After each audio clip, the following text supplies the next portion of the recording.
नमस्कार. स्वाती किचनमध्ये आपलं मनापासून स्वागत आहे. आजची रेसिपी आहे गुलाबजाम. इथे मी गिट्सचं गुलाबजामचं पॅकेट आणलं होतं, तेच रेडीमेड घेतलंय.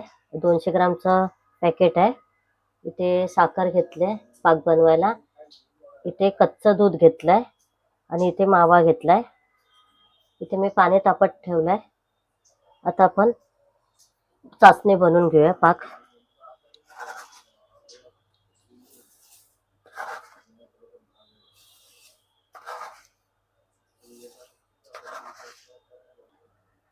इथे मी पाक बनवायला ठेवलाय.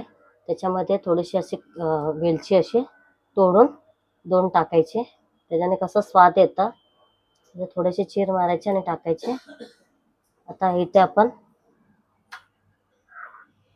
गुलाबजामचं ते पॅकेट घेतलेलं ते सगळं असं मिक्स करून घेऊया.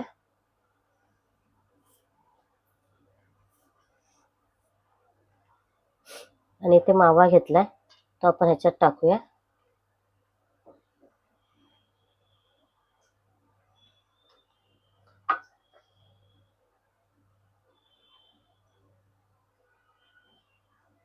इथला अर्धाच मावा टाकायचा, सगळं टाकायचं नाही. मावा टाकून सगळं असं मिक्स करून घेऊया.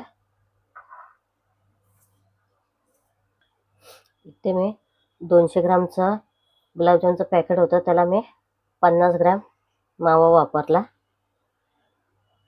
आणि इकडे कच्चं दूध घ्यायचं. कच्च्या दुधाने खूप मस्त गुलाबजाम बनतात.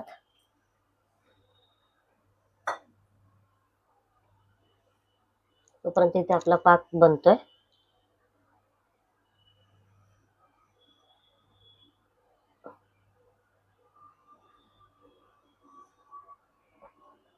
पीठ चांगलं असं मळून मळून घ्यायचं. मग गुलाबजाम एकदम मस्त बनतात. बाहेरून आणतो ना तसेच बनतात.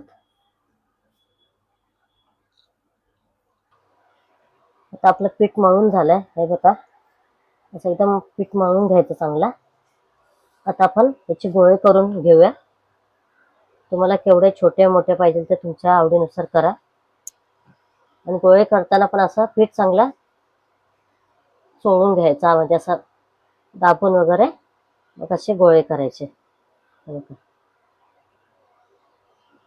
आता आपण एक एक करून असे गोळे करून घेऊ. हे बघा, असं गोळे करताना ना पीठ पहिलं चांगलं हातावर चांगला मळून घ्यायचं.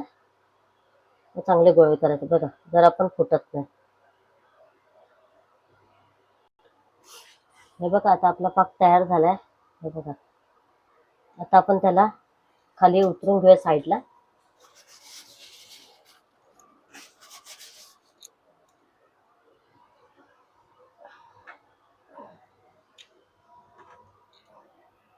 आता इथे आपण कढईमध्ये तेल घेतलंय. तेल जास्त गरम करायचं नाही, मिडियमच तेल तापला पाहिजे. जास्त गरम केलं तर लगेच ते गुलाबजाम बाहेरून हे होतं, आतून कच्चे राहतात.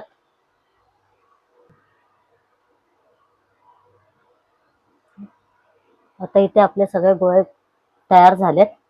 आता आपलं तेल पण तापलाय. तेल जास्त नाही तापवायचं, मिडियमच तापवायचं. आता आपण एक एक करून हे तळून घेऊया.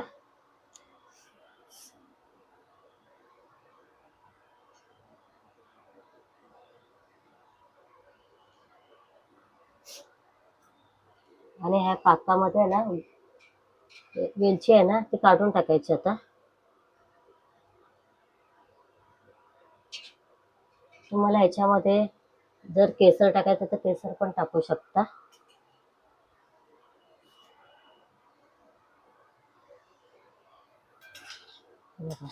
असं मध्ये मध्ये चमचा असं साईड घेऊन असं हलवायचं.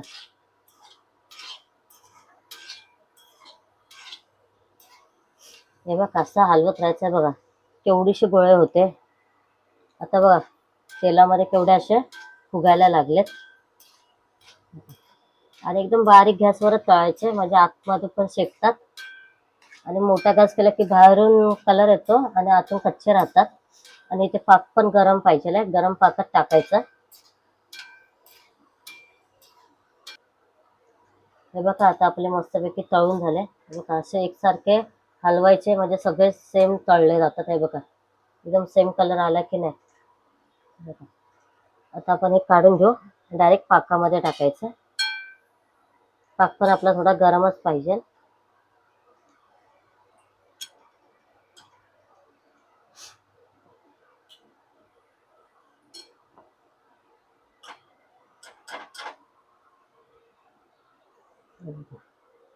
पाकात एक करून टाकून घेऊ.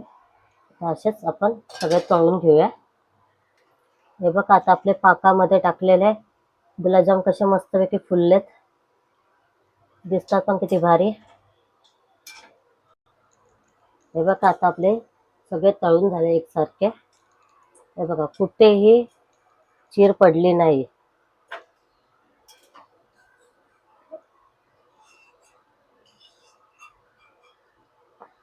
हे बघा चांगलं पीठ मळून घेतलं ना असं चीर वगैरे पडत नाहीत. हे बघा एकसारखे होतात.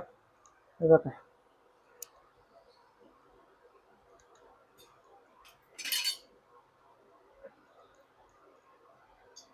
हे बघा किती मस्त ह्याच्यामध्ये पाकामध्ये फुललेत.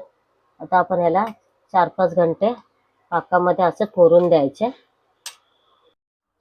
आता आपले गुलाबजाम तयार झालेत. हे बघा किती मस्त झालेत. तुम्हाला जर ही रेसिपी आवडली असेल तर लाईक करा, जास्तीत जास्त शेअर करा आणि बेल आयकॉन क्लिक करायला विसरू नका.